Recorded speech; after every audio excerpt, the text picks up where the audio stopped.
Welcome back. I'm Jay. He's Maddie. This is Yankee and the Brit. We are going to hit you with the AFC and NFC West, and then we'll be off for a week because I'm going down south and Maddie's going to Thailand. Leave it to Yeah. Maddie to outdo me. Yeah, I mean, we'll be taking a week off from this point, in which case we'll then start to do our draft stuff after that. Yeah. Exciting times.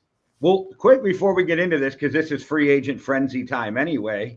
Yep. So Matt Ballard there's a rumor that Matt Ballard wants to save your reputation and go after Lamar Jackson so you don't start Gardner Minshew for the Colts. Well, it just makes sense to go after Lamar Jackson. It's like somebody's shaking him and realized that, Will Levis and Anthony Richardson aren't the answer. I think he listened to our video and he's like, he's right. If I start fucking Gardner Minshew, I'm going to get fired. Yeah. He listened to me, being crazy. But, right. Will Levis and Anthony Richardson at 4 are the craziest swings. I get what you meant, but it came off to me like you was one flew over the cuckoo's nest for a minute. Will Leveson and Anthony Richardson, picking either of them to at 4 to be your starting quarterback, to me, is almost more crazy than signing Gardner Minshew. Not totally crazy. I feel bad for Will Levis to even be put in the same category as Anthony Richardson, but that's a whole nother discussion. Yeah, I agree. So, a lot of craziness going on in the offseason. Quick before we get into the AFC and NFC West, your Cowboys trading for Brandon Cooks, 5th and a 6th round pick. How's that make you feel? It feels like he gets traded every offseason. So we've got a good deal because he usually seems to manage to go for a 1st round pick every time he gets traded. So that's good. I feel really good about Brandon Cooks being our third option. That feels right. That feels really good. Do you think he'll be your third option? Yeah, it'll be CD, Michael Gallup, Brandon Cooks, I reckon. See, I see Michael Gallup having to take a step back and not liking it, but yeah, I think you just look at I'm hoping that Michael Gallup was still just recovering from his injury last season, but I don't know whether you can really class it as 1, 2, 3. You have CD moving across the line, you have Michael Gallup outside the numbers the entire time, deep threat, big ball, big body catcher guy, and then you have Brandon Cooks in the slot. That works. That's a really nice move for me. Does it put an end to us taking DeAndre Hopkins? Is the one issue. It must do, right? There's no way that we get Brandon Cooks if we think we're going to get D-Hop. That's the one sad note. 2 things to me. It's crazy to think that you think that a guy who's been a number 1 his whole career and a true number 1 is going to be a number 3. And you guys have to eat $16 million this year for a number 3. I don't think that's where it's going. And then I wonder if they end up re-signing him or is he a 1-year rental?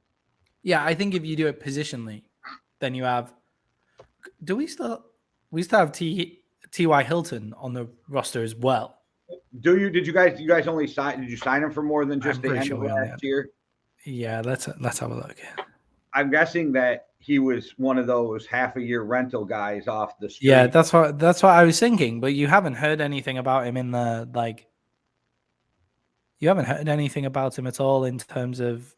T.Y. Hilton is still on the roster for this year. Jalen Tolbert, who was a 2nd round pick, third round pick, is there as well. Kevontae Turpin, the punt returner. The wide receiver room is full. We need to get rid of some wide receivers. According to Sports Track, it was only a 1-year deal, and that he's a free agent right now. ESPN have still got him on the roster. Well, let me check his contract with Over the Cap, and that'll give us a better idea. But T.Y. Hilton is a guy, and people got mad at me last year, especially Vikings fans who wanted to sign him before you guys did, but a couple of your fans got me too. They were upset because I pointed out the fact that you're signing a name, not the T.Y. Hilton of the Colts. And people were like, he's still a baller. Bro, he's not T.Y. Hilton anymore. He's T.Y. Hilton. Yeah, I think I think that's a fair He's a assessment to free say agent. he's not T.Y. Hilton that was at the Colts, but he's still like he's made like pretty big time plays for the Cowboys. Like on third down, like it seemed like Dak was looking for him more than anybody else at some points. Yeah, Ty is a That's free Hilton or free agent right now. all right. Okay. So you All know right. how and this might be what's happening there. You know how I sent you that thing about Murphy Bunting being listed as a Viking, even though he's still in Yeah. Tampa as a free agent.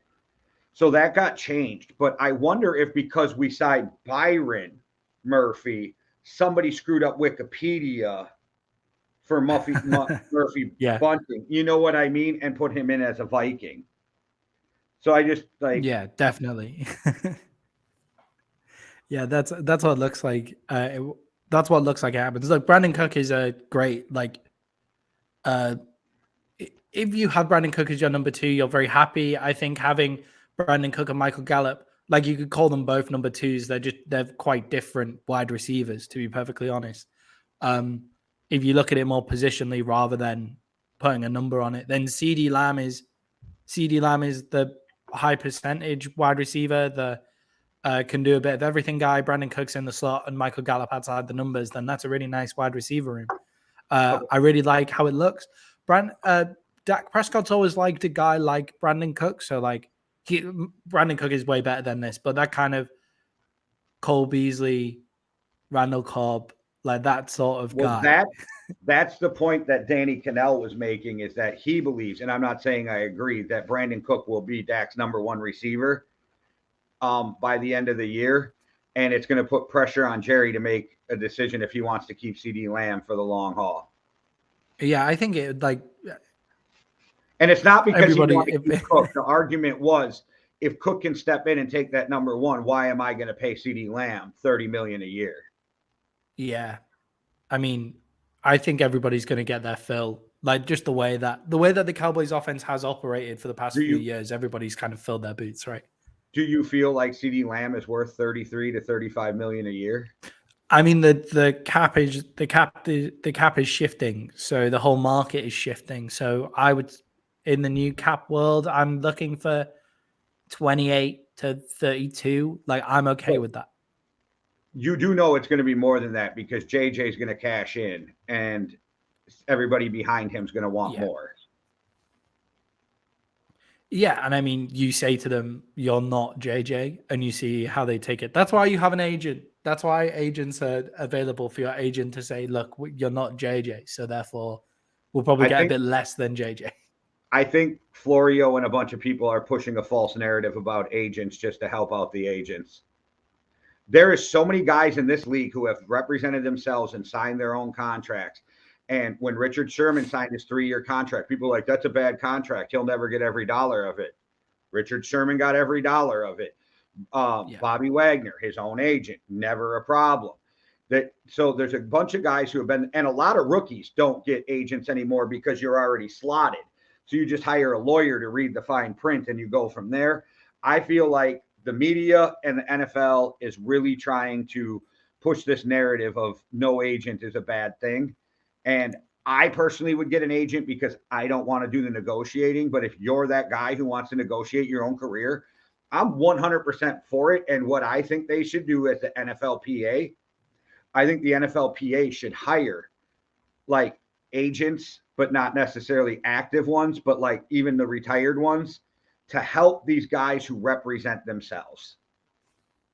yeah. I just think in the case of Lamar Jackson, it feels like Lamar Jackson needs an agent. Just in that particular case, that isn't his mum because Lamar Jackson seems like a kind of guy that is quite hard to get a hold of anyway. And kind of do I think it would be best served to him to just have somebody else do it. But at the same time, if that's what he wants to do, and it just seems like he doesn't really want to play for the Ravens. So therefore, like you think if he wanted to play for the Ravens, if the Ravens got him a wide receiver one from the jump, if the Ravens believed in him from the jump, he would be happy to sign a more friendly contract for the Ravens, don't you? And Lamar Jackson has bet on himself. What is it, twice now? Like, how many is he 5 or 6 years into the league without getting paid? So Six, because he's guys. why would he cut you a deal? Like, why would he take anything less than Deshaun Watson to stay at a place that haven't trusted him the entire time? It doesn't. That's the problem. The problem is that Lamar Jackson doesn't want to sign with the Ravens, and the Ravens are coming out and saying, "Oh, all the other teams should not sign him because it'll be better for all of us." And it's like, no, the Ravens, it'll be better for you. That's the way that it looks. The Lamar Jackson situation is a little different. I think he does need an agent to kind of smooth over these other teams that are working for the Ravens to make sure that they don't have to pay Deshaun Watson's contract again. If he hired, you really think if he had an agent, somebody would have gave him $250 full and guaranteed already? Because I don't. I believe the NFL is colluding against guaranteed contracts, not necessarily Lamar himself, but against guaranteed contracts. And also, if you thought Lamar was your future, you would have paid him after year 3 because that's what you do with a future star. Because yes, you eat a bigger cap hit right away, but by the end of the contract, it's team friendly because the cap and the numbers go up. And I just believe that, like you mentioned, he doesn't want to be in Baltimore anymore, but he's trying not to say, I do not want to play for Baltimore in public. Yeah, it's not that he wouldn't play. It's not that he wouldn't play for Baltimore. It's not that he's going to be annoyed if he has to stay in Baltimore. No, he said he'll show up under the franchise tag. Yeah, it's just, why would he cut them a deal with the way that he's been treated so far? Why would he cut them a deal? That makes no sense. That there's no need to cut that deal for him. And look at all the players who have left Baltimore lately. All had some shit to say on the way out the door. Yeah, like I think Brown had some shit to say out the door. Zadarius Smith pulled his deal last year and said, fuck you, I'm not signing with you because something happened. Like, there's something going on. I don't think they like to use Baltimore as this, oh, this is the marquee franchise. You want to build yourself.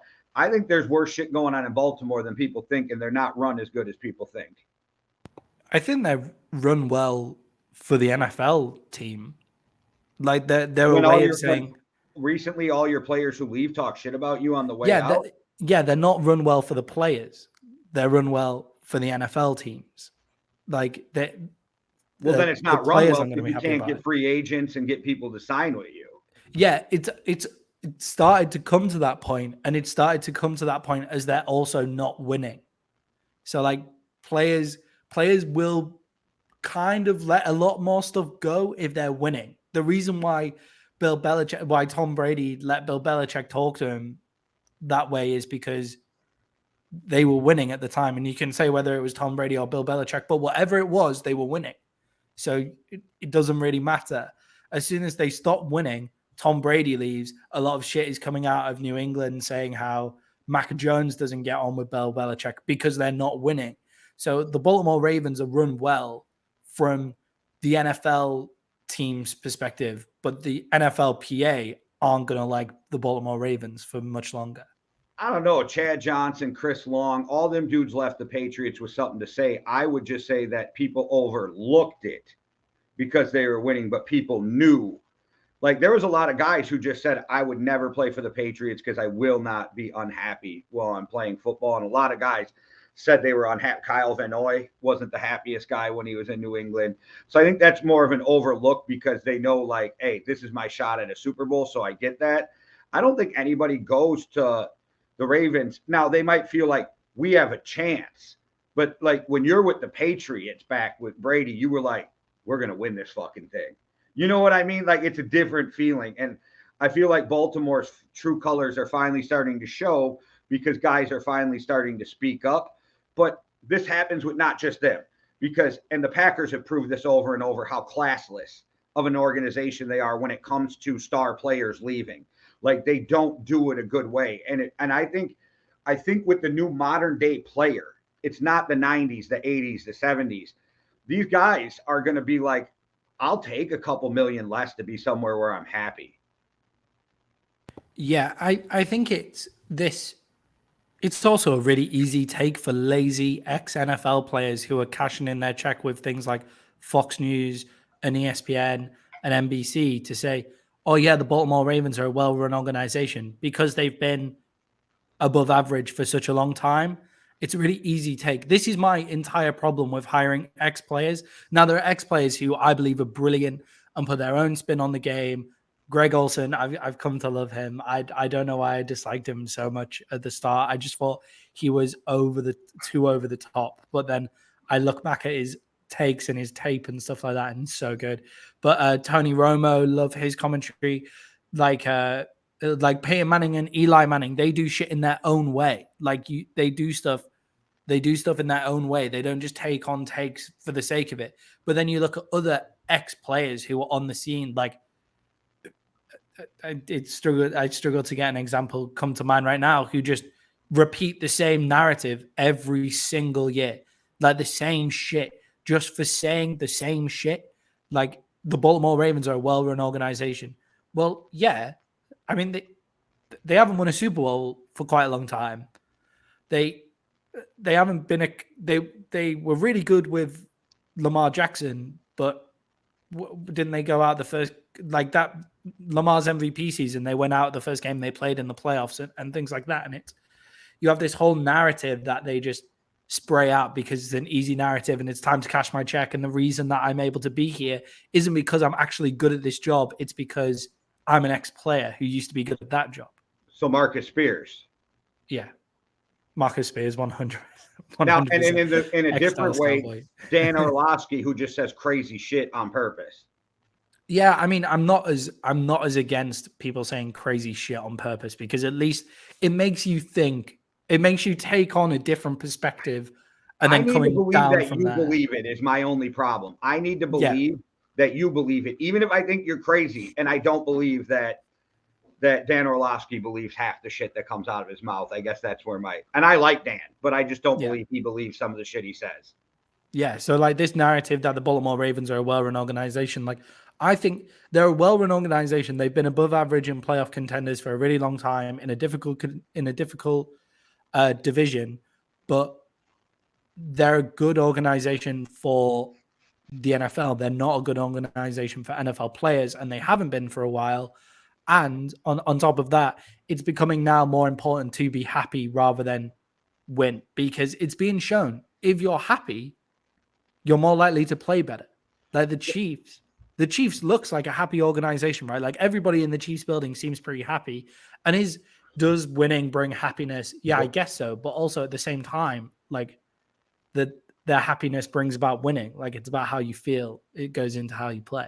Not to beat it to death, but Patrick Peterson helped recruit Byron Murphy to Minnesota, even though Patrick Peterson left, because of how good the Vikings were run. I'm sure retired Cowboy players are like, bro, you want to play for Jerry? Jerry World's awesome. Like, former players. I think what happened in Baltimore is just me. Once Ozzie Newsome left and Eric DeCosta took over, he ruined the culture of the Ravens. Yeah, and now they're not winning anymore as well. And if you're not winning, then you're not. If you're not winning, then you can't just paper over the cracks of a crappy run organization. Yeah, and maybe you'd be winning if your quarterback felt secure and had a bag secured. He would have played at 80% last year. Yeah, he would have actually played last year, would have been. Right, no, that's what I'm saying. He would have played that playoff game at 70, 80% if he had a secured bag. Yeah, exactly. Like if he didn't need to be healthy to get paid his money, then he would be totally fine. And it's penny pinching. Like, you can spend. They always say like, "Oh, we can't spend the money. We can't spend the money because of the cap and blah blah." The cap is so huge. You can spend on a quarterback like Patrick Mahomes. Is this whole narrative of you can't win if your quarterback's earning more than 12% of the cap. Patrick Mahomes is earning more than that. Like there are players that are worth that, and it's getting to the point where quarterbacks will just need to be paid that. Like that's just where they are now. And it's when you spend money on needless players. So like a running back, you don't need to spend crazy amounts of money on an average running back. Like you can pay Lamar Jackson. That's fine. It doesn't seem like they want to pay anybody market value right now, too, is very weird. But we could beat this Lamar Jackson thing to death. But I just thought that the Colts being interested makes a lot of sense. Yeah. If I'm the Colts, I'm throwing down 2 first-round Lamar picks. There might actually make them a favorite. Yeah, if I'm there, I'm paying Lamar the bag. and throwing down the Yeah, picks. and then the 2 first-round picks everybody's freaking out about. But okay, legitimately, and I know people are going to push back, it's 2 first-round picks. It's legitimately 1 first-round pick because this year's first-round pick would count as Lamar. So he would be your draft pick. So you're literally only giving up 1 draft pick to get Lamar because you're getting Lamar as that pick. So by giving up 2 first-round picks, you're really only giving up a first. And then by getting that, you're just that other first is guaranteeing you got a guy who can play in the NFL. I like CJ Stroud. I love Bryce Young. You can't guarantee me either of those dudes are going to be good in the NFL. They probably, but you can't guarantee me that. So Lamar is not a lottery ticket. You know what I mean? Whereas the draft is a lottery ticket. Lamar is a proven commodity. Yeah. Would it cost them? How much would it cost them to move up to pick 1 and pick 2? Because that's Bryce Young and CJ Stroud. And you think, okay, I can do that. It came out today that the Raiders were going to move up for 3 firsts and 2 seconds to number 1, but they thought the price was too steep. So that was the going rate without DJ Moore was 3 firsts and 2 seconds. Yeah, it's like how much will it cost you to move from 4 to 1? Will it cost you 2 first-round picks? Because Lamar Jackson, 3 probably, right? Like, yeah, exactly. Like Lamar Jackson is like, as you say, Bryce Young and CJ Stroud might not make it in the NFL. At least you get them on rookie deals, so that all makes much more sense. The drop down to Will Levis and Anthony Richardson is wild, and people aren't. This is what happens. People like to create this quarterback stir where it's like, oh, there's 5 unbelievable quarterbacks. Any of them can go number 1, and it's like, if Anthony Richardson goes number 1, then what are you doing? We'll put it this way. You know how much I like Hayden Hooker. I have him as my 3rd best quarterback, and I think he would be if it wasn't for the knee injury. I have CJ Stroud and Bryce Young up here and Hayden Hooker down here. It's not like I have them neck and neck either. There is a drop-off between the first 2 and the next guys coming up. Yeah, so 2 first-round picks and then throw the money at Lamar Jackson, because it's not like when I was making my point about, do you know what? Like, I'd start with Gardner Minshew rather than picking Will Levis and Anthony Richardson at 4, because I think that's overpaying for Will Levis and Anthony Richardson. We were looking through their roster, and it was like, it's a young team where there's not that many pieces there's not that many pieces to pay. They don't have to pay like that amount of money. And not yet, to be honest, the guys who needed to be paid besides Jonathan Taylor are already paid. Quentin Nelson already paid. You know what I'm saying? So Leonard already paid. Those guys are already paid. So you're right. There's a young nucleus that doesn't take a huge amount of cap money. And I'm a guy, this is what I say, and I know they won't do it. Give up your 2 firsts, go get Lamar, and send the fucking Cardinals the second they want, bring in D-Hop, and go win that division. Yeah. If it takes a 2nd-round pick to get D-Hop and you can have Lamar Jackson, then that's what they're asking right now anyways, a second. Yeah. You might be able to get him for a 3rd or whatever, do your negotiations. But I'm just saying I'd even give up the asking price because they've done a good job of young draft, but they're kind of Patriot-esque where they're not great at drafting receivers. Yeah, definitely. And I think if you just look at it and you just go, right, I've got Lamar Jackson and I've got D-Hop for three picks. And 20 million rookie players have cost me 20-some million comes off your books next year because you're no longer carrying Matt Ryan's contract. So you can easily absorb this year and next year on Lamar's deal. And even if you don't want to go 5 years for Lamar, I bet you if you pulled up to Lamar and go, I'll give you 3 years, 150 fully guaranteed, he's like, let's go. Yeah, I think Lamar Jackson just wants money fully guaranteed. Like he just wants a big chunk of money fully guaranteed. That's just the way he wants it. Give him that 50 a year for 3 years if you're skeptical. And then you still have 2 franchise tags to play with. Well, technically 1 because he ate 1 up and nobody's going to eat the 3rd. But to get a negotiation done. And I don't think Lamar would ever be mad at you for using the tag if he knew you were using it to negotiate with him in good faith. Yeah, definitely. Yeah. All right. Well, we already should we talk about the title? Yeah. Let's go to some. Well, that's why I always throw free agency frenzy in the title. Let's go to the NFC West, and let's start with the Cardinals, who need a bunch of everything. They have $28 million, but they haven't made a lot of moves. The problem is they don't have a 1st or a 2nd round draft pick this year. Yeah, so out of the 8 teams that we're going to analyze today, this is the only Or I only mean, real team with a they do lot of have a holes in first. Why does this have them listed with no first? They don't have a second, but I don't know why this has. They do have a Yeah. first. They're picking third. They're choosing third overall, aren't they? But the Cardinals, they have holes everywhere. They've probably got the most holes in the entire league. They've definitely got the most holes in the 4 teams that we're playing today. If I'm them, I'm clearing house. I'd start Colt McCoy to wait until Kyler Murray gets fit. That I would just just write this season off. Like, this season is a total write off. You're not going to fix these holes, especially because they haven't made the moves yet already. It doesn't look like they actually want to fill these holes right now. Do So you think? it's Sorry, no. I was You just going to ask if you think that what came out about player treatment has something to do with no free agents going there too, because Byron Murphy's getting crushed by the Arizona media, but all he did was answer questions at his press conference for Minnesota, and he was blown away by how better the facilities are, how he doesn't have to pay for food here, how it's all you can eat, it's 3 meals a day. This stuff blew his mind, and he talked about it. And now he's being crushed in the Arizona media for, he's bashing the Cardinals on the way out. I get where they're coming from, but I seen it as him just being shocked and praising what he was walking into. Yeah, and I mean, if you're the Cardinals, right, you're horrified by that coming out, especially when you have so many holes. Again, that's another thing where if they're winning, then they might have been okay. It might have been okay to cover it over, but they have a terrible team.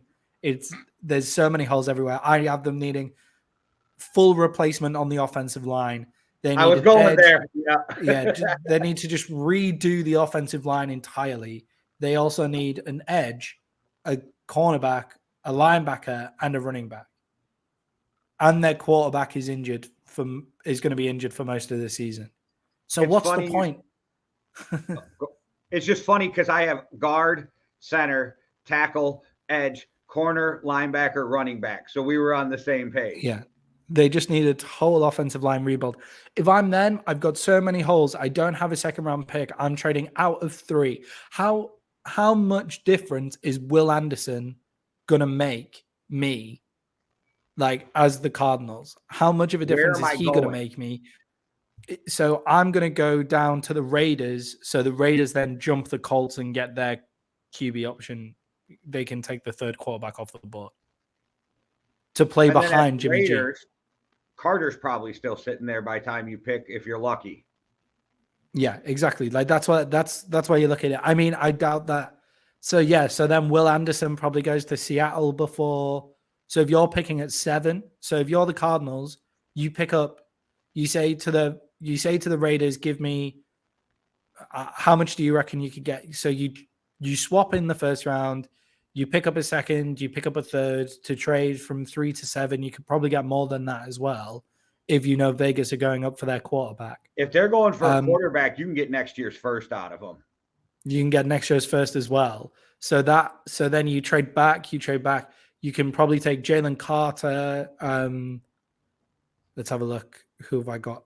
You could take Jalen Carter. You can probably take you can get an offensive lineman there. You'll probably take in the best offensive lineman off the board, which is Thoronsky. I've got on my big board. That's who I'm taking. You can maybe get your new Patrick Peterson in there with Joey Porter Jr. Yeah, exactly. Like, you have so much more wiggle room if you trade back. And you can trade back to 7 with Vegas, who can go up to their quarterback. You can trade back to 8 with Atlanta, who can go up for their quarterback. Tennessee, 11, probably might want to jump up for their quarterback. If I'm going all the way down to Tennessee, I'm wanting like a decent haul there, because you do need some blue chip players, right? But I've got so many holes. I need to trade back to even attempt to fix them. Oh no, I actually that they got to do something. They need lottery picks. They need lots and lots of lottery picks. Mm-hmm. I was just looking 100%. Over like if you how they didn't do much of anything. Yeah, What were you saying? they're not Sorry. doing. If I'm them, I'm not really doing anything. If I'm then, I'm not doing anything in free agency either. Like that's the other thing. Like I'm not really looking to free agency to fix my team. Like I don't think that there are many free agents. There's definitely not many free agents left on the board now that can actually help me in terms of what my problems are at the Cardinals. So I'm going through the draft and picking up as many picks as I can. Yeah. And I'm not overpaying for older free agents. And like, that's why I really love what the Vikings are doing. Nobody over the age of 26 at this point. Just keep young free agents, but they they need so much help. It's almost like they're rebuilding 3 years after rebuilding. Yeah, exactly. You like the Cardinals look like they were on such a good turn. Like they looked like they'd really turned the books. Like when at the start of the season, you looked at their team and you thought, wow, D Hop, James Conner seems to have had a second coming. Kyler Murray spraying it all over the field. Who else is in their wide receiver room or their offensive room? General. There's one more. I'm trying But to like you remember who look at their receivers are because they had a gang of receivers 2 years yeah, ago, but they played so bad last year that yeah. Yeah, you look at them and you think, yeah, they were on a real turnaround 3 years ago. Like Cliff Kingsbury seemed to have like the ship righted in terms of team building, but they've fallen apart this year. And that facilities thing that came out about them and how poorly the they pitch. have Hollywood Brown, Rondell There we go. Moore, and Hopkins. Yeah, and it's how poor the pitch looked during the Super Bowl is not going to help them get free agents either. Like people were slipping over in the Super Bowl the entire time. Coaches have now come out and said, "Oh yeah, we normally get our players to wear longer studs when they're playing in Arizona because the pitch is so poor." And it's like, wow, like The maintenance everything's guy, gone so bad. the guy who's maintained their stuff for 40 years, their field, came out and said, "Wasn't me. I retired. It's the new guy." So something. I mean, that's how bad the turf was. Is the retired guy wanted everybody to know he didn't have shit to do with that. Yeah, they're falling all over the place. Like it just wasn't good at all. If I'm them, I'm trading back. And do you know what? I'm not even charging top dollar to trade back. Like if it's not coming, I'm not going to be stubborn about staying in 3 and taking Will Anderson. Like I'll take what the best offer that I'm given, I'll take. And I'm not like, oh yeah, my price tag for Will Anderson is so high that it needs to be met. I'm just like, I need so much help that I need it so bad that I'm going down. And I'm not sure Will Anderson really changed his life. Like people are saying, oh, Will Anderson is Chase Young coming out. Will Anderson is Nick Bosa coming out. Like, no. Like if he's that good, then I would probably stay at 3. But Will Anderson isn't that guy. Yeah, I don't know. It's going to be interesting to see. It's always takes 2 to tango, but I definitely think somebody would be willing to sell their soul to move up. But then another thought is well, we'll get to that in a minute. I'm jumping the gun. But with the Cardinals, I just think they need everything. I'm with you. Pick up as many lottery tickets as you can. You just better hope you hit on them and see what happens. They cleared out the whole front office, though, so hopefully that'll change some things over in Arizona. But that owner needs to get out of being a cheap ass, or he's never going to get top-end free agents later on when the team gets better either. Yeah, and just whoever comes in this, whoever comes in is that. Oh no, the new head coach. I forget his name. Him coming in, like give him time. Like this is a 3-year rebuild. Like this is a lot of time that you need here. And I think you might have let the wrong guy go. I think the guy you might want to have got rid of is the guy who's injured in your quarterback over your coach. But not that I love Kingsbury, and it's not that Kyler can't play. It's that Kyler seems like an asshole. Yeah, if I'm them, I might be looking at quarterback options later on in the draft as well. Like if Hayden Hooker's sitting there with my 3rd round pick, then I'd be willing to do that deal. But then you have 2 injured quarterbacks, so it doesn't really help. But have Kyler Murray compete with someone. Like Cole McCoy's still starting for me, but have Kyler Murray competing. Like Hayden Hooker almost comes in and makes Kyler Murray be better, is how that's going to look. Yeah, you do the Broncos move and you bring in a Jared Stidham type that's not going to make you feel threatened, but if you fuck up, is good enough to take over. Yeah, I he's don't know. good at the stuff that Kyler Murray is shit at. I'm just saying, I really Yeah, believe that the Broncos brought in Jared Stidham just to let Russell know, get your shit together, or we got a guy who can run this offense. Yeah, I mean, Jared Stidham is pretty good at the stuff that Russell isn't great at as well. Like Jared Stidham is over, like his build is much better. His just sitting in the pocket and diagnoses offenses is probably around the same capability as Russell Wilson, but Russell Wilson just has more is generally more talented overall, and that would be the same with Kyler Murray and Hayden Hooker. Well, let's talk about fuck them picks. We're on to the Los Angeles Rams. They have 11 picks, but their first one isn't until 36. And then their second one isn't all the way until 69. Yeah. They got a hit. They need an offensive guard. They need an offensive guard bad. They need a tackle. They need a tight end. They need an edge. They need corners. They need a D tackle. And people are like, Aaron Donald. This is Aaron Donald's last year, guys. And so just enjoy the ride. And because Matthew Stafford, as my buddy Matty here likes to say, his arm fell off, they need a quarterback. Yeah, the Rams are in a weird position, right? Because everybody's saying like, oh, you've only cleared, like, what did they clear? Getting rid of the players that they've got rid of. They've only cleared like 20 million in caps. No, not even that. Because they were fucking negative 16 or something crazy going into the season. And right now, over the cap, salary calculator, we're talking about some Rams. Where are you? Right here. And fucking add. They got $8 million in cap space right now. But to be fair, for a team who sold their soul for a championship, which you know me, I'm all for. Sell that soul for a ring. But they got $55 million in cap space next year, and 2025, $140 million. That's the moves that they've made. They again, the Rams are not looking to win this year. Question: If I'm gone, what do you think their dead money cap hit is this year? It's gotta be 25, 30. Double that. It's 52. Double your 25. It's almost 53 in dead cap just this year. Fuck them picks cost them in 2023. That's all right. Like if they got the ring, if they wouldn't have got the ring, it would have been a failure. But you got the ring, so all of that was worth it.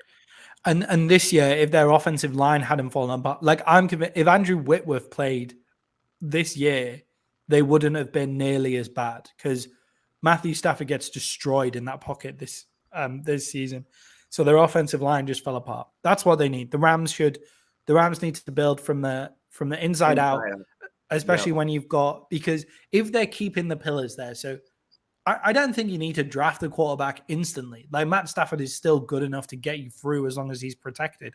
They might be another person that I'm drafting a quarterback like later on and really taking a punt on a quarterback there, but I'm fixing the offensive line first, and then I'm looking to, because even if Aaron Donald stays past this year, they still need to get D linemen. Like any D lineman will help because it feels like they haven't had any help in the D line. And with Jalen Ramsey gone and it being such a deep cornerback class, I'm looking to take a cornerback later on as well. And looking to next year. If I'm them, I'm almost like I just want to get my culture back on track. Like I want to turn this narrative of, oh, we're garbage. What did they have? They had the worst Super Bowl. They had the worst record of any team after winning a Super Bowl or something like that. Like, I'm wanting to turn that narrative around, be good enough to turn that narrative around, and then build next year. I know I'm going to end up putting him with everybody, it seems like. They can't talk to Lamar right now by league rules because they don't have a first-round pick. Yeah. After the draft, if Lamar is still franchise tagged, they can talk to him and sign him for 2024 and 2025's first round picks. Mm-hmm. And we know how they're like, fuck them picks. So maybe that's an option for them too. Yeah, I actually think they're changing around now from fuck them picks to picks becoming more valuable. Like they're taking the flip side. Like as other teams go more towards fuck them Well, picks because it worked for the Rams, they're then flipping that now and going the other way. well, they have no choice Yeah. right now. They have no choice. But who's worth 2 first-round picks? Jalen Ramsey or Lamar Jackson? Who are you spending 2 first-round Oh picks on? no. With Lamar Jackson doesn't really factor too much into that conversation. Like Lamar Jackson for anybody is a great deal for two picks. I just think in the future they won't like just go out and go Von Miller come here, there's a pick. Right. Like, And or crazy. Bobby Wagner come I here, just there's a told you pick. I just told you the cap space the next 3 years. They have 55, 113, and then 227. They can fit Lamar in.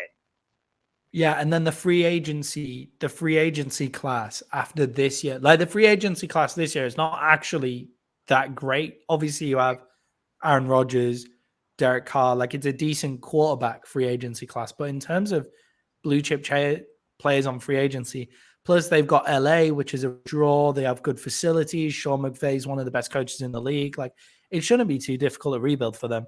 And I hope they keep the pillars there of Stafford, Cooper Rush, and hopefully Aaron Donald will stay on for a year or two more. All right. Well, and Sean McVay is the biggest pillar out of all of that. Yes. Well, let's move on to some Seattle Seahawks. They had a pretty good season. They signed their quarterback Geno Smith to a pretty much a 3-year deal when it's all said and done. Yeah. They need a center, safety, linebacker, D tackle. They need offensive guard help. And I guess you could say that with the age of their receivers, they could probably use a receiver, but that's not my biggest worry if I am the Seahawks right now. Yeah, I mean, they got the help at safety by taking Justin Love, by signing Justin Love. Devin Bush, they've brought in to play linebacker. I think Devin Bush is going to be a great Seahawk. I think he works really well in that system. Should be fun. Offensive guard, they've brought in Evan Brown from the run-heavy offense of the Lions, which should be like bringing in a guy, a regular starter in a successful run-heavy offense last season with Kenneth Walker behind him. That should go really well. They need a center, D-tackle, wide receivers, and probably another offensive guard. Yeah, the only pushback, and I agree with almost everything you said, is Devin Bush underachieved since he's been drafted at Pittsburgh. Mm-hmm. Brian Flores was with him last year and wanted shit to do with him this year in Minnesota. Zero. They didn't even talk to him. So that makes me feel like Devin Bush probably isn't the greatest signing, but we'll see. Yeah, I'm excited to see him at the Seahawks. I think his drafting at the Steelers coincided with the Steelers becoming a lot worse of a team. So that's probably not the most helpful thing ever coming in as a rookie. Don't worry about me. I'm just messing with my camera. Something's going on. So you still got me. I'm just trying to get this right with my camera. But I think Devin Bush is a great is a really good pickup for him. Like the pace in that defensive system should be a lot of fun for them. They have a lot of nice draft picks too. 5, 20, 37, really and 52 are their top picks. Yeah, if I'm them, I'm taking Jalen Carter in a fucking heartbeat, like straight away. Like he would be great. I am worried and starting to become more worried. And we did have a good comment underneath our YouTube video from the other day about Jalen Carter putting on that weight in such a quick space of time. I really do think it's to do with the mental state of the kid and will he get that right? And for me, he's still worth taking a punt on if you're the Seahawks. But see, I don't know who made the comment, but it's probably somebody who weighs 140 pounds. Like, bro, you're talking about a 300-pound guy. He literally can put on a pound a day just not working out and eating because they're bigger dudes, the metabolism. Like it's different when you're that size. And you can't tell me what happened does not have this dude in his feelings and depressed. For you know what I mean, between the combine and the pro day. And I don't know. I'm not worried about the 9 pounds he put on. I'm really not. Yeah, and I mean, the Seahawks have a need there, and he's by far the best defensive tackle in the draft. He's probably the most blue chip. Like, if you get the same play from him, he's the most blue chip player in the draft. Definitely on the defensive side of the ball, probably as a whole as well. It's not the best offensive draft. I agree. He's my in the best world. player on the board for Yeah. me. The best player in the draft, definitely. but I put quarterbacks ahead of him because you know how the NFL works. Yeah, you just need that. You need that quarterback. So, yeah, that's the way that goes. Their current D tackle position is Miles Adams, Poona Ford, Jared Hewitt, Brian Mon, Jared Reed, Al Woods.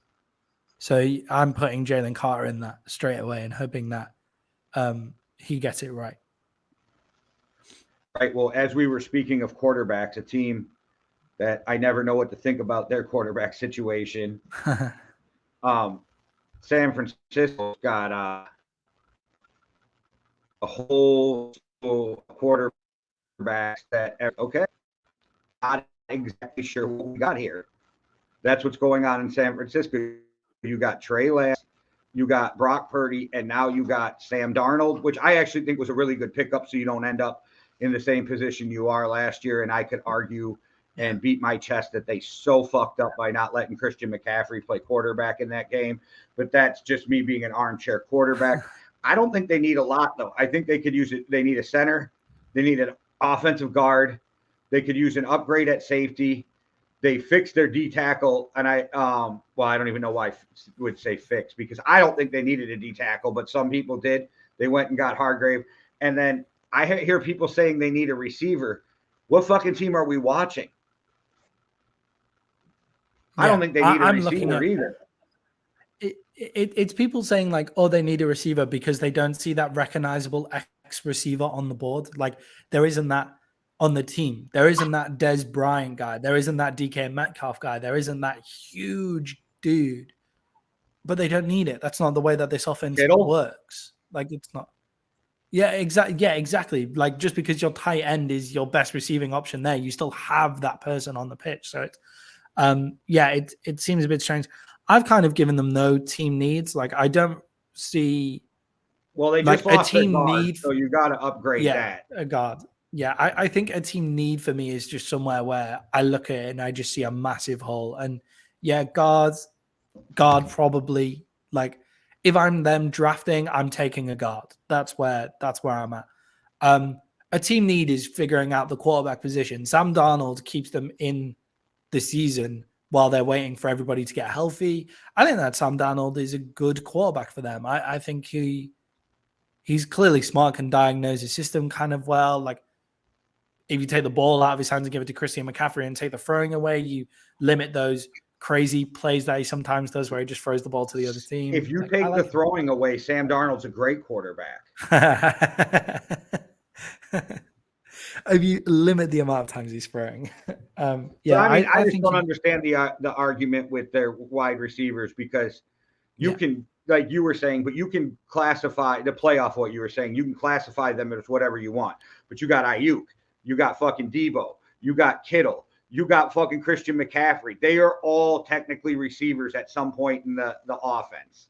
Yeah, and you just have it in a totally different style of offense to how anybody else does it. So I don't think. And their run game blocking scheme is fucking in depth and amazing. Yeah, that doesn't mean I'm not drafting a wide receiver for them. Like that would be like, I just like giving people wide receivers. Like just, I think every time you should draft a wide receiver, every draft you should have one drafted. Someone like Tank Dell would be so much fun for them, but they don't have pick a problem until with them drafting one. But I don't think it's like, yeah, but they got fucking 7 compensatory picks. That's crazy. Yeah, they have a crazy amount of picks in the back end of the draft, which is kind of where they need it. 4 third-round picks or something. Yeah, they don't need any blue chip players. They just need to, like, they can just stock up again. They basically just get to revamp their bench. Like, let's be real too. If you called Kansas City drafting at 32, if they're not in love with a player and you are, and you're like, hey, I'll give you 3 third-rounders this year to let me take your first, they might actually do that.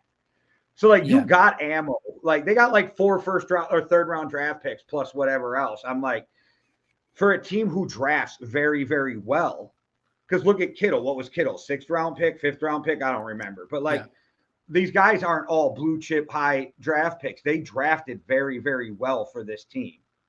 Yeah, and the way that their system works, it doesn't mean you don't really need loads of blue chip players all the time. So And their defense they're is blue drafting in a chip as great place fuck for them. all across the board now. Yeah, exactly. So they're drafting in a good place for them. They've got a lot of draft picks in the right spot for them for value. All right. Well, that'll do it for the S, but we'll go on to the AFC West, which last year we thought was going to be the best division in football, but the Broncos and the Raiders both suck balls. And the Chargers were just the Chargers, which I'm so like, you know me, I am very convinced, and it's not that I don't like him. Brandon Staley is the fault. Brandon Staley is the cause of that team not being what they can be because to me they have too much fucking talent with too good of a quarterback to not be better than what they've been. But yeah, they just feel a little soft, right? Yeah. Let's start. Go ahead. Sorry, I didn't mean to cut you off. No, that's okay. We'll come on to it when we talk about the Chargers. But the Broncos, I love what they've done with their offseason. Their biggest offseason acquisition is Sean Payton. I've written, pick up anybody who makes Russ better, and Sean Payton makes Russ better. They've really attacked the offensive line. The pieces look good. Ben Powers looks like a great pickup for them. Like it looks good on the outside. Center I was telling you. That was the center that I told you was linked to the Vikings, and I couldn't remember his fucking name. So just to put that out there, that was him. Yeah, it looks like they've made a good attack there at the offensive line. Obviously, we thought that the Broncos had one of the most stock rosters in the NFL last season, and it turned out they didn't. So I'll wait to pass judgment on that. But the Broncos roster is still stacked. It doesn't look like they need to bring too many people now that they've got their now that they've attacked their offensive line. I'm looking at a linebacker, a D tackle. I'm actually adding to their wide receiver room if I'm them, and tight ends as well. Their wide receivers look amazing on paper, but are yet to prove anything. And that is mainly down to the fact they haven't had any good quarterback play for a while. This is my prediction. They are going to have to draft a wide receiver because Jerry Jeudy's gone by the draft. Really? Why? I think they trade him. I think they trade him. All right. Yeah. There's been discussions with multiple teams, so I think he's going to get traded. Yeah, I'm just looking at the wide receiver room and thinking, oh yeah, amazing on paper, but where's the proof? Like, I haven't seen any proof yet. And it could be because of the terrible quarterback play that they've had since Peyton Manning left. Sean Payton's offense, though, is designed to get receivers open. He's never been the give me the huge name receiver guy. I think his offense will be fine, and I think that's why they're willing to shop Jerry Jeudy. And I think actually for Jeudy, he'll be better off in a new system, new scene. He'll be able to, start over fresh. For me, I was with you. I just had linebacker, D tackle, and tight end. And then in parentheses, I just put depth at line, offensive line. Yeah, which is something that you can sort out later on in the draft as well. That depth for offensive line is 4th round, 5th round picks. They're picking at. They don't have. I got picks. It right here. They don't have a 1st round pick, so. Oh, I don't have where their 2nd round pick. Yeah, they don't have a second round. They don't have a 2nd round pick either, so they're not picking until the 3rd. 3rd, okay. They've got the 67th and 68th pick. Is where they pick first, so 67th and 68th. So that's why they've attacked free agency so hard. But if I'm them, that's a good place to take another wide receiver. It's a great place to kind of take that. If there's a freaky D tackle left, but it's the best place to take linebackers 3rd round. All right. Well, let's talk some Las Vegas Raiders. They signed Jimmy G, so I guess that takes them out of the need for a quarterback. But my guess is it's Jimmy G, so you still always want to be looking for the next guy because he's just a bridge gap guy. They definitely need an offensive tackle. if they're really trading Hunter Renfrow because he's on the market, then you got to go get another receiver. But I don't know if that'll happen. They need an edge guy, and they definitely need some help at linebacker. Yeah, I mean, if they like, if the Cardinals call me and say, "Do you want to move up to third?" I'm definitely thinking about it and taking a Will Levis, or well, I'm taking Will Levis personally at 3. It makes more sense to take Will Levis at 3 for the Raiders than it does for the Colts, because but the Colts need one. It's rumored that Josh McDaniels loves Tony Richardson, which makes me feel like he's way more athletic, but it's like Tebow 2.0. Did you not learn your lesson in fucking Denver when you were the head coach, or like what? Like, I just don't. Yeah. Like, if I'm the Raiders, then Jimmy G gives me the option to draft one of those guys if I'm moving up. But I'm not doing it. I'm playing with Jimmy G and seeing where I get with that.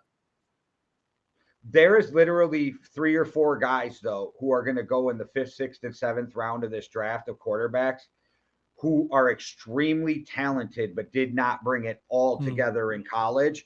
And maybe those are the guys you take your shots at.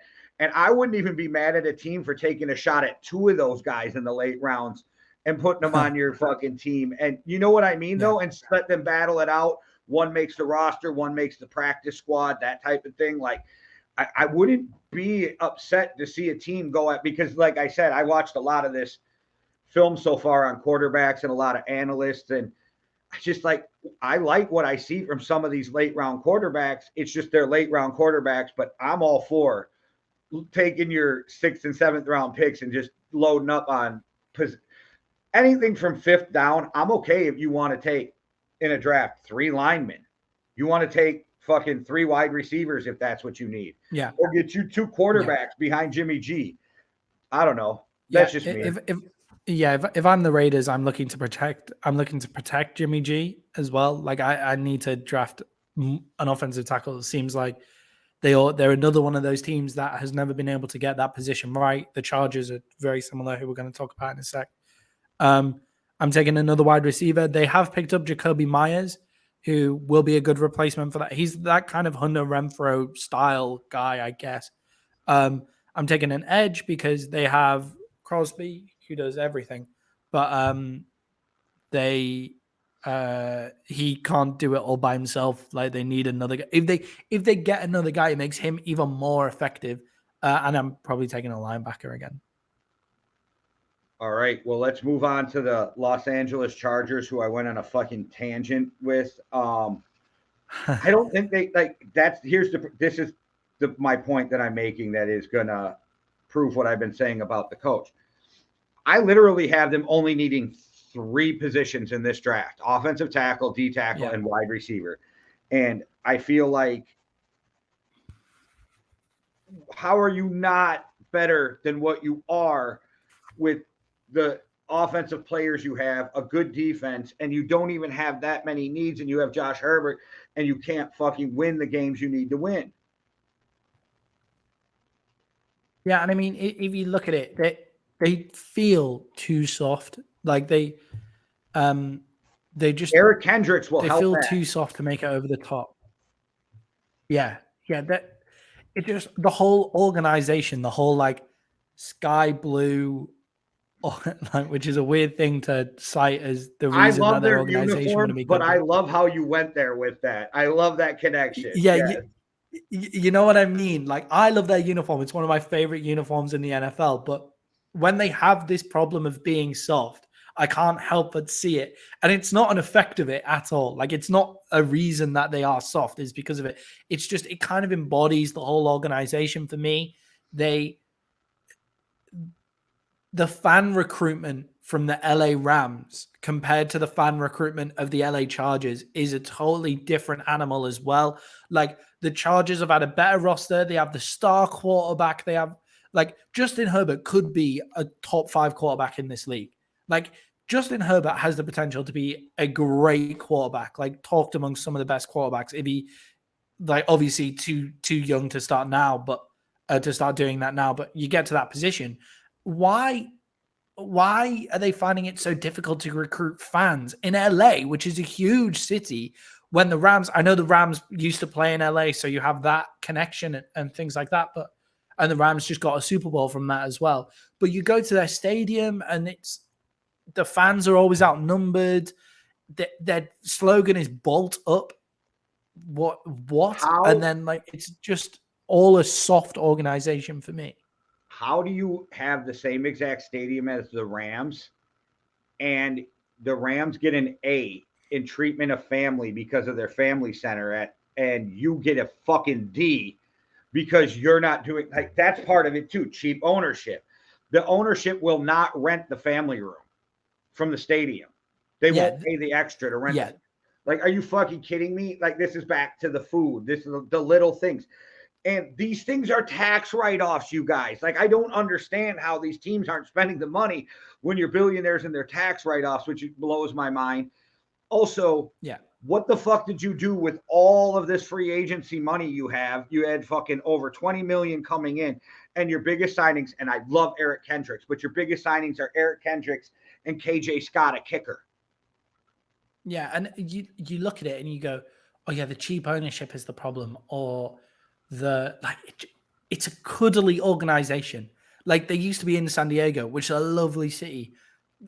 Like, amazing. I meet people from San Diego in hostels like a decent amount of the time, because that's the kind of people that are from San Diego, the backpackery, surfer dude, hostel people and stuff like that. Like, that's your organization. And it's just, and for some reason your roster has embodied that as well. And I'm not saying it all contributes to each other and that kind of thing. It's just funny when you look at it on the screen and you go, they're soft. Like, they're soft, and they play in sky blue, and they can't fill their stadium, and they don't treat people right. And it's just like, what are you doing? And if I'm looking at that, the way that I'm fixing that is I'm drafting offensive line and defensive line. And basically that's all I'm attacking in this entire draft. I'm just going offensive line, defensive line. Why weren't they attacking these offensive linemen who were in free agency? Yeah. Like, that blows my fucking mind. And you're going to waste Justin Herbert's rookie contract, and then you're going to be in a different problem because you're going to have to pay him a lot, and then you're going to have to draft well, which you obviously haven't been doing.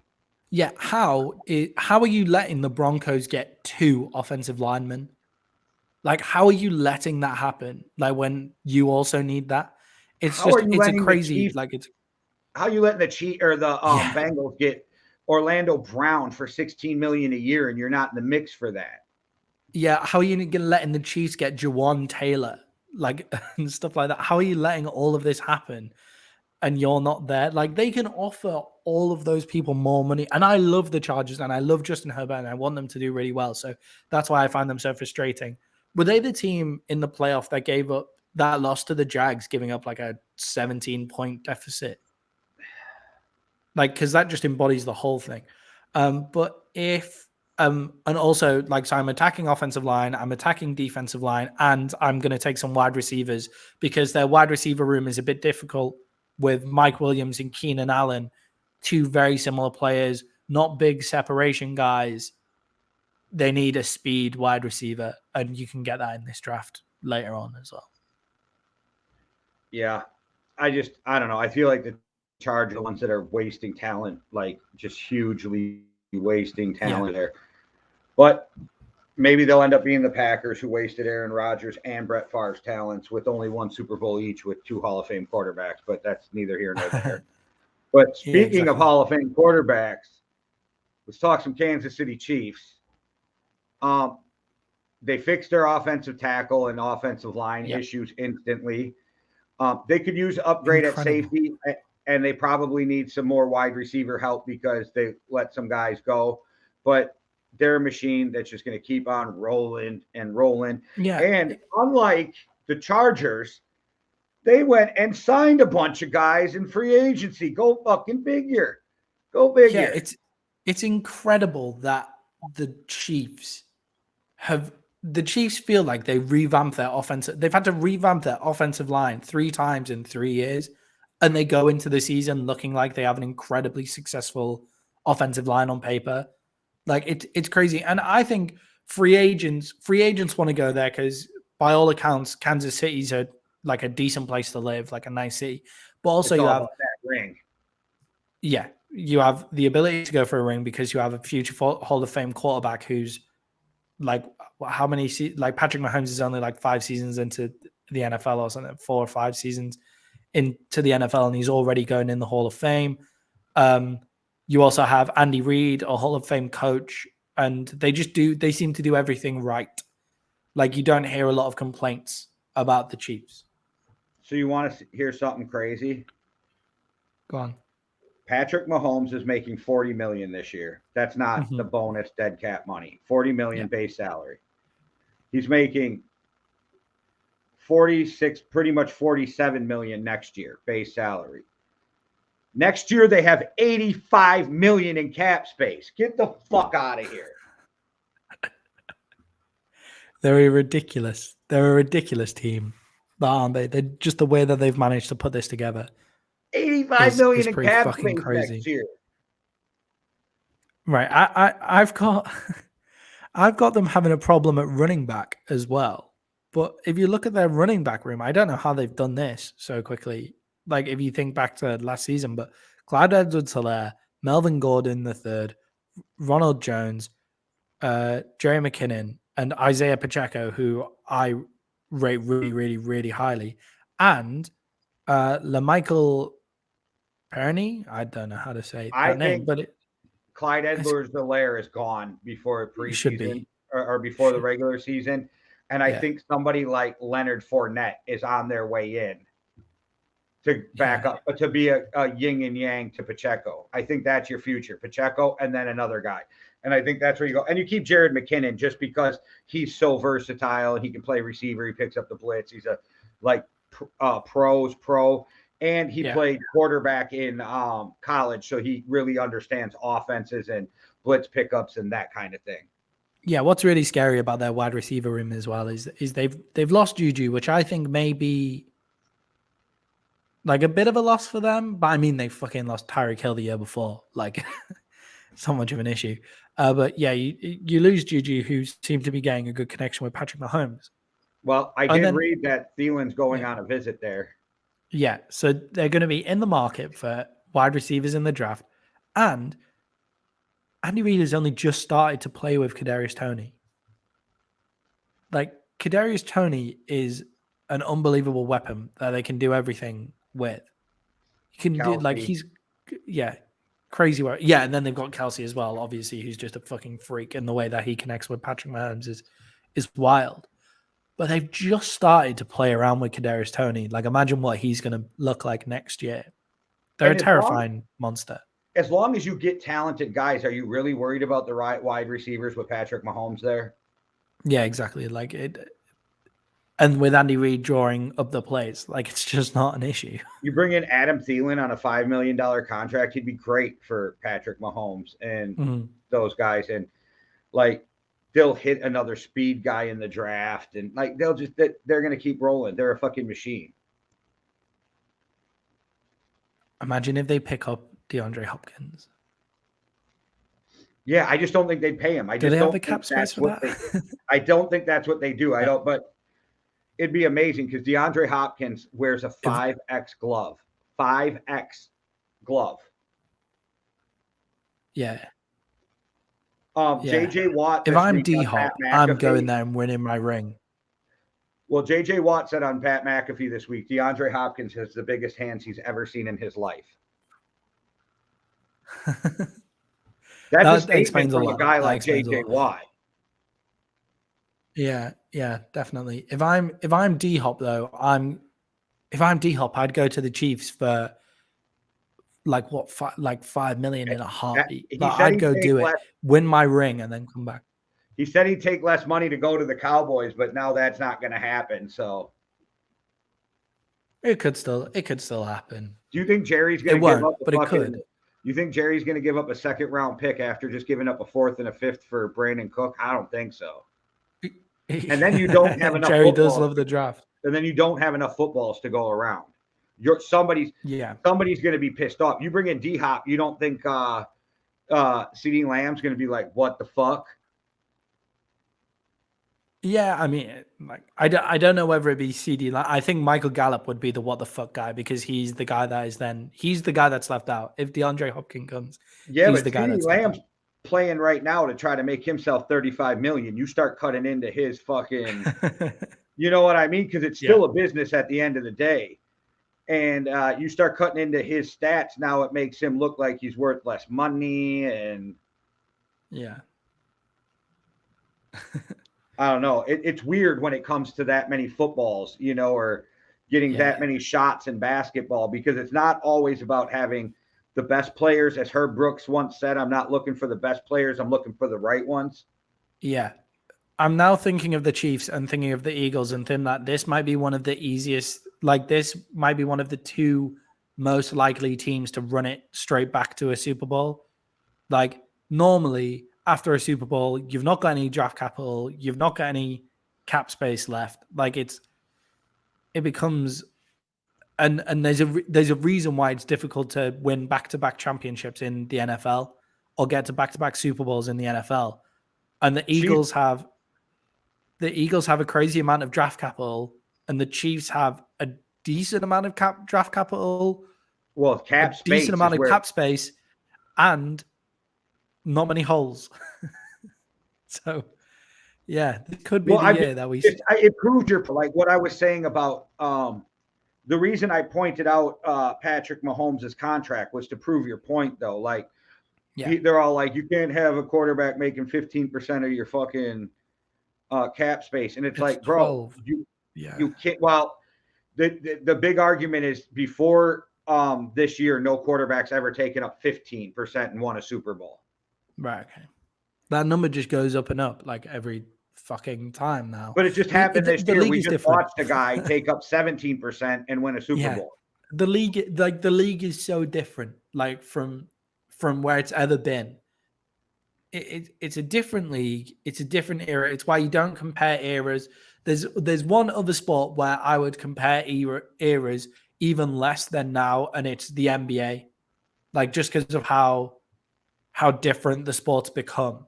Like Well, they just mold into different things. the Huh? pussification of the NBA was part of it. Yeah, yeah, yeah. I said Well, if it's you want to bring the NBA back to some real like prominence and real defense, you don't have to bring back the 90s. Just bring back hand checking. Let the yeah, defender hand check now, and the game would be back to a really good, like fair product both ways. Like all these sports are going offensive, offensive, offensive, offensive, and at some point, I don't want to see a basketball game that's 118 to 126. And I don't want to see a football game where every time a quarterback comes on the field, they score back and forth. I want yeah, some defense in my life, you know? yeah. I think the NFL are at a point now where it's like if you have a good quarterback and you have good wide receivers, you will pass on a team, but there's enough defense being played that it's fine. There are ways that the defense can work Did you around you. did you see this crazy rule proposal that if a offensive player gets offensive pass interference, that it should be a turnover? Right, okay. It's a bit much. That's They'll never the pass, but like, what the yeah, fuck? They're like, the well, if reason you get a pass interference on a 50-yard play, it's 50 yards. Yeah, but you cannot run pass interference like you do in college with the 15 yards because smart corners will go, oh, fuck, I'm beat, and just rip a guy to the ground and 15 yards, let's go again. yeah, yeah, and the reason that cornerbacks and safeties are cornerbacks and safeties and not wide receivers is because we don't know if they're going to catch the ball. So like that's taking a given that the cornerback is going to catch it. Like cornerbacks drop enough balls. Like there's only a few where I'm like, if they get their hands, like Trayvon Diggs, if he gets his hands on it, I'm like, that's probably a pick. Or when But there's Cam only a Bynum, few cornerbacks in the league where I go there. or when Cam Yeah, Bynum got yeah. tackled in the fucking 1 yard line before he could intercept it by the ref. But don't get me started against the Commanders. Fucking, that was crazy. But Yeah, it's going to be a crazy or like draft talk too, because there's some teams who need a ton, some teams who don't need that much. Will teams like Kansas City stay put? Will Kansas City take top running back in the draft with the last pick in the draft. That's an absolute possibility because he could change life in Kansas City, or would they go for a big bowling back because who they have now later on with Pachenko? Like, there's a lot of good questions that are going to have to be answered with the draft, and we're going to try to do that coming up with our best guests on draft needs and drafted players and ranking them. Yeah. It's going to be a good time. I hope you enjoyed how many shows have we done this week? It's 4 or 5. We've done 4 or 5 shows this week. 5, yeah. I hope you've enjoyed our 5 shows this week. We're now going to take a week off and we'll be back with draft stuff, which is so exciting. Like and subscribe. Yeah, I'm really bad at always telling them to like and subscribe. So there you go. You can't go wrong listening to Micah Parsons and fucking JJ. So JJ. They're already telling you what to do. Yeah. Do you know what? We should probably do a little clip. Like one of us saying, don't forget to like and subscribe, and just put it at the start of every video so we don't ever have to remember ever again. Probably should. And what is today? What's the date today? The 19th of March. So if by April 19th we pick up 10 subscribers, I'll gritty on the show. Right, okay. I've always refused to gritty on every show that's ever asked me. So if we just pick up 10 subscribers by the 19th, I'll gritty on the show. All right, 10 subscribers in a month, guys. That's all we need. That's all we need. And we're not asking 15. for loads. We're actually averaging 15, so it's not asking too much. Oh, so maybe we push it to 20. Well, no, because I can read what shows they come off of in the analytics. So get us 10 on the Yankee and the Brit, and we'll I'll do the gritty. All right. All right, guys. Well, thanks for watching. We'll be back next week. And just a quick reminder. All right. And every time. I can't help myself every time I take a shot at the Bears. It's great. But we'll be back next week. We're going to start breaking down some draft analysts. Well, our draft analyze. We're going to analyze our draft picks. Wow, that was really easy for me to fucking say. And we'll bring it to you our top, because already going through, I've went through tight ends, quarterbacks, and most of the corners. And I don't agree with the talking head. So we'll see if Maddie does too. All right. Sounds like fun. I'm in the world of offensive line and defensive linemen right now. That's where I live. Well, Maddie's going to scout Thailand to see if he can pick up any players for the Cowboys. That's why he's going to Thailand to scout it. Yeah, definitely. All right, guys. Thanks for watching. One world, one love. Deuces. Cheerio.